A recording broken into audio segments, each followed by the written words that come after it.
Hey guys, Ash here coming at you today in Raid Shadow Legends. Welcome to the video, guys. I'm glad to have you all here. I'm all jazzed up. I just got back from a trunk or treat. Maybe if you have kids, you know what that is. Maybe you don't. But yeah, we went to his school, my kiddo's school, and there was treats and trunks, and it was pretty cool. It was pretty cool. I am also looking for some musical suggestions, so please give them to me, specifically albums. I feel like artists don't release albums as often anymore, right? It's all singles, man. I like experiencing a full album from track one to the end of it, right? That's my style. So Desert Island question, if you're bringing like one musical album that you enjoy, the whole experience, not just one song, let me know, please, in the comments below. Now to the legendary champion that you're all gonna disagree with me on, who I slept on this champion. I probably had like 10 times over the years, I probably mentioned, hey, should I empower Rhonda or should I upgrade Cillian the Lucky, guys? What do you think I should do? Both. And then finally, I stopped asking you,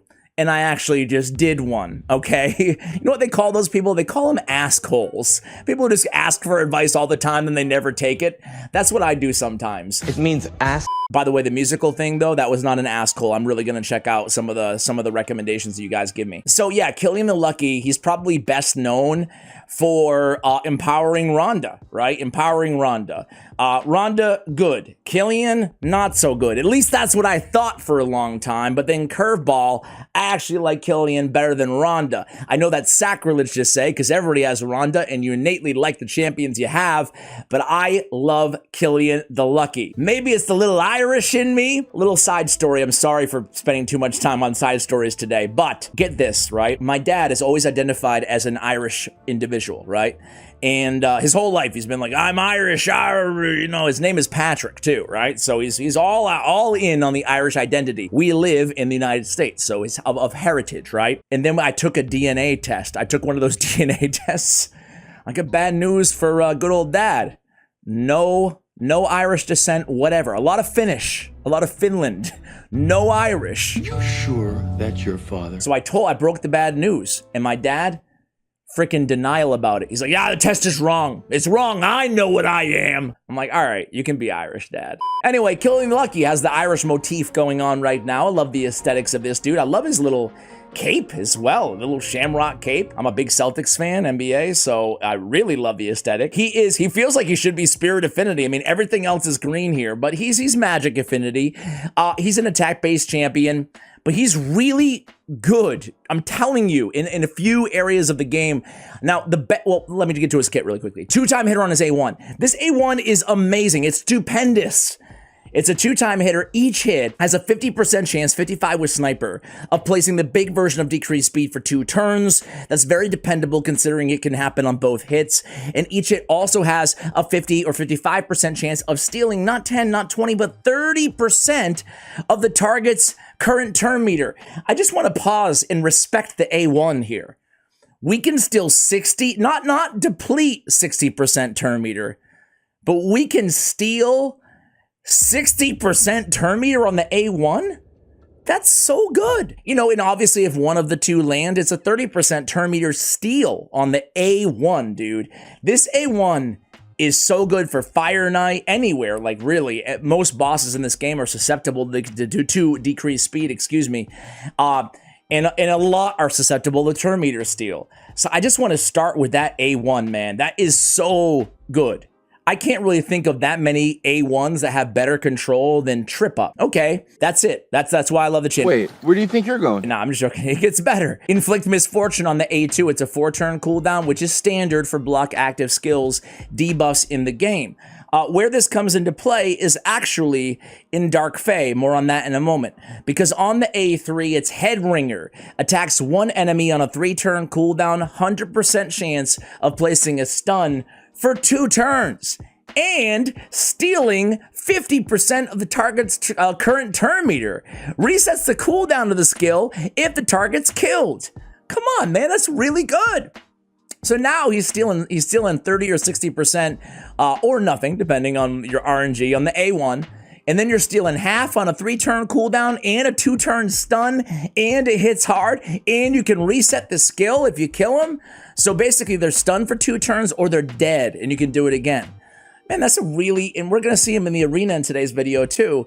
And then you add Semi-Charmed Life to the kit as well. Third Eye Blind style places 2 of the following buffs on this champion for 2 turns at the start of each turn. We get increased attack, increased crit damage, increased crit rate, strengthen block damage, or increase accuracy. I love how they threw in an S tier buff, block damage, randomly in there too. Like, that's really cool. It's the only downside here, it's a really cool passive. They're all the big version. It's awesome. You get 2 of them at the start again of each turn. Of each turn you get 2, which is really nice. Like, you can't depend on it. I can't build him with low accuracy because I'm depending on the increased accuracy. I can't build him with 70% crit rate because I'm depending on the crit rate, you know? So that's the downside to it, but it's really cool to just randomly have block damage or increase attack for that matter, or increase crit damage strengthen, you know? He's also bringing attack in all battles by 25%. So how did I ignore this kit for so long is my question. Now, where are we using him? Because that's always the question, right? Because you can look at a lot of kits in this game and say to yourself, okay, like that's a really solid kit, right? But the question is where are you using them? So first off in the arena, second off in Doom Tower Waves, third in Doom Tower against Dark Fae, and fourth against the Fire Knight. I'm feeling a lot of pressure, and it's building and building and building all the time. Those are the areas that I really love this dude. Of course, you can use him as a progression champion in a lot of different areas, even beyond that. I'm starting in the arena only to do a quick damage check on him, right? And I got cut in line too. He's a little slow. He's a little...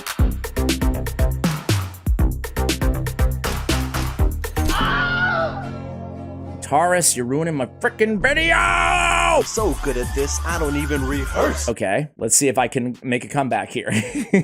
Maybe I need him a little bit faster. I'm gonna show you the build on this dude in just a second. It's a nuker build that I have on him, and clearly he needs to be a little bit faster, but wait, it's not quite over yet. But Taurus is, okay. Wait a second.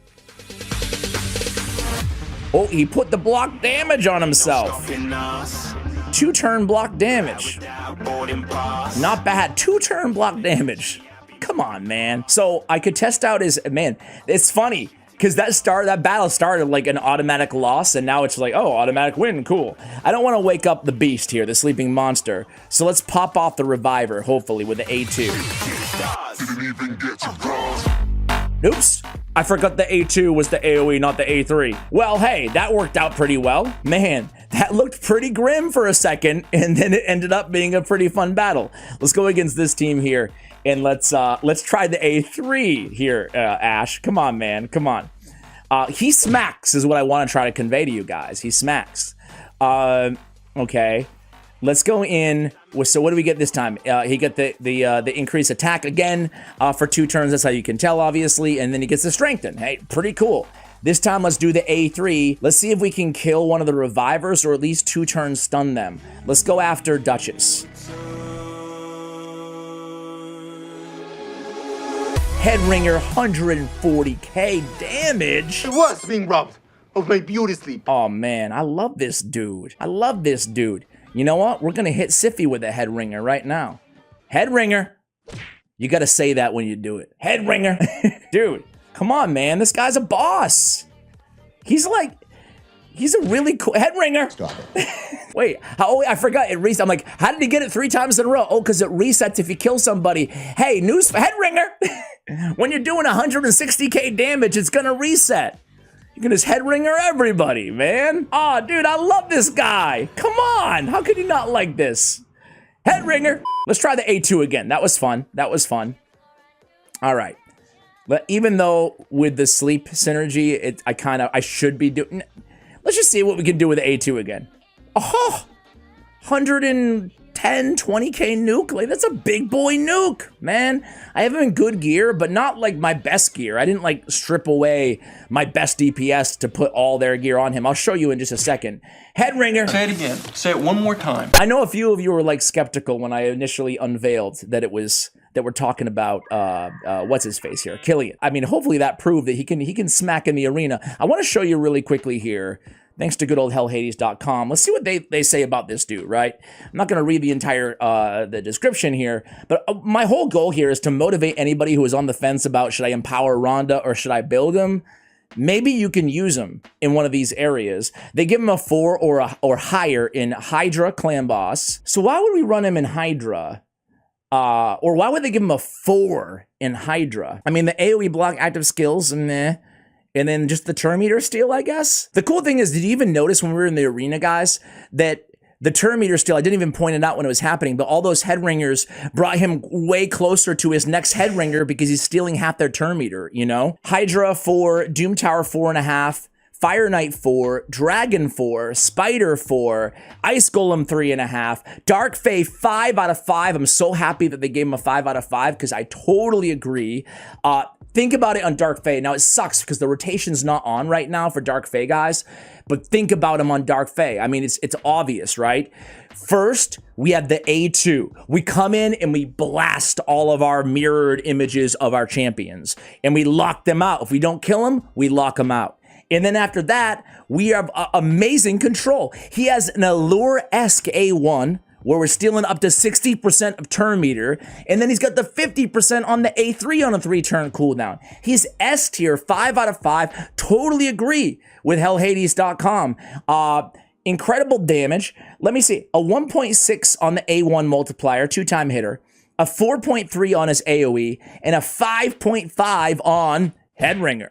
Not bad. Hey, let me show you. I don't even know why I went to Doom Tower, just to prove that it's not Dark Fae. Yeah, it's not Dark Fae. Let me show you the build really quickly that I'm using on this champion. All right, so here we have him, guys. I do have him 4-star Awakened. I don't have him Empowered. I have him in Savage and Accuracy. Yeah, I have accuracy gear still. You know what it is I just kind of had some accuracy gear lying around that wasn't bad at all, so I was like, I'll use it instead of Perception. I would prefer Perception, but I had the crit rate and the speed there. That's what I was looking for here. Crit rate, speed here. Again, speed and crit rate. I have crit damage on the gauntlets, probably the best piece on him. No speed there, but I do get the crit rate on the Ascension stat. Then I have attack percentage on the chest. I have speed on the boots. I have accuracy, I believe, on the banner. I have accuracy on the banner. I have crit damage on the amulet, and I have HP on the ring for some survivability. Sorry. All right, so total stats here. We have 5,000 on the attack, almost 40k on the HP, 2,300 on the defense, 214, 103, 262, 345. Stat priorities on this champion are obviously going to be accuracy, crit rate, crit damage, attack, survivability, speed. We want it all, don't we? I always find nukers who we need accuracy for to be the most challenging builds in this game. There's just so many stats that matter. We can't have them super slow. We need attack, we need survivability, we need crit rate, want crit damage, need act, you know, there's a lot that we need to go for. Anyway, let me show you the master. I went with Soul Reap. I gotta say, guys, Soul Reap, I think, is the most slept on, just from the accounts that I see, anecdotal, but I think it's the most slept on blessing in the game. I love Soul Reap. You know what? Initially, I thought of Soul Reap as a PvP blessing. Shame on me. It's not a PvP. I mean, it is. It's great for PvP. You get the attack and the crit damage. It's great for nukers, right? Obviously, who's what you want to have Soul Reap anyway. But man, I've Soul Reaped bosses way more than you'd expect. I imagine some of you probably have the same experience that you're like, okay, I don't know, Frost Spider's down, but like they have a lot of HP, but you like, so that threshold is actually big. 8% of millions of HP, you know, is pretty dang, is still a lot, right? So you get that down, you're like, oh, Soul Reap, no big deal. Like, it's good against bosses is what I'm trying to say. It's good everywhere. I really like Soul Reap. And the True Fear chance at 5 and 6, like that's really cool too. 100% True Fear if the target survives the Reaper, or 50%. I mean, I feel like Soul Reap is like low-key OP personally. I don't know about you guys, but I'm starting to, I've actually, let me just show you really quickly. Nobody asked, but I'm going to tell you guys anyway. I've actually started switching. I have a 6-star Harima, okay? I had her in Polymorph for the longest time because Polymorph is OP. But I'm like, dude, I need to put her in Soul Reap, and I have not regretted it at all, you know? Same thing with Inithwi Blood Twin. I forgot what I had him in eventually. You know, I used to use on even some of my legendary nukers, I used to use some of the like Crushing Rend or Cruelty, and those are good blessings in some situations, like Hydra, for example. But I think that Soul Reap is great. So I'm swapping everybody into it. Anyway, I digress. Sorry guys, long chat on Soul Reap here. Masteries on this dude. I built him with PV, or well, I call it, again, PvP, but in reality, it's kind of like wave against champions. It's anti-champion, not anti-boss. If I was going to go anti-boss, I would just pick up War Master instead of Helm Smasher. But I love picking up Ruthless Ambush. I love Opportunist. I think that Bring It Down is incredibly good as well. And then on the support side of things, I did pick up Sniper and Master Hexer. Specifically Sniper, I really want to go in there and increase the chances of the decreased speed and the turn meter steal on that A1 by 5%, right? That's the build. I'm going to take you on a really quick run before I let you go. This video is running a little bit longer than I thought it was going to. I won't show you the entire run, but I did set up a quick Fire Knight team just to kind of highlight him here as well. This is Fire Knight 25. I have him with Allure. I have him with a Kemptum, with Newt, and with Tagore, some of my faves. I'll come back to you guys before we sign off at the Fire Knight and kind of give you some closing thoughts on this dude. Be right back. All right, guys, here we are at the Fire Knight. I mean, this is some insanely good control. We have Newt, we have Allure, we have Cillian. But I put him on that level in terms of the control in his kit. He landed the decreased speed for 2 turns on that A1. We get a Kemptum. A Kemptum is just a Kemptum and Tagore. They're legendaries in disguise. I know that's probably overused, but I truly feel that way. Give me those two over a lot of Legos in the game. A Kemptum, I have not ran this entire team. I just quickly ran it to see if they had gear on before the video. And I'm sure a Kemptum, he might even out damage Newt. Like, that's how much damage that guy can put out. It's pretty crazy. Let me know if you want to see maybe an updated guide on him. So Cillian in this sort of a role on this team, particularly, he's not really going to be a DPS. He's all about control, block active skills, turn meter steal, etc., etc. He's landing 80k on his Headringer. It's not like it was in the arena against Siffy and in Duchess and whatnot. But let's see if, I'm not sure, did he get resisted or did he steal that turn meter? That's his A1. Again, decreased speed, very dependable there. You can see that Master Hexer also procced there, 3 turn on the decreased speed. You could even run Lasting Gifts if you wanted to potentially get an extended duration on his buffs, right? On the Charmed Life. It's really cool. He has block damage just randomly. Again, block damage as a random just like add-on to the kit. Like, that's pretty OP, man. All right, Newt finishes things. We have 1.2 million, just as I predicted, man. A Kemptum, 1.5 million. Didn't outdamage Newt, but did hang in there with everybody else on the squad. Guys, hopefully you agree with me. Have I turned any of you into Cillian believers? Do some of you still think I'm crazy out there for thinking so highly of this guy? But let me tell you, I'm a massive fan of him. I was kind of joking. I'm sure people are going to give me hate on the Rhonda comparison, better than Rhonda. They're both unique in different ways. No hate on Rhonda, but I really love Cillian, and I'm glad that I didn't empower her. I think that's safe to say, right? I'm glad that I invested in this guy. Hopefully you guys will as well. Thank you for watching, and as always, take care, guys.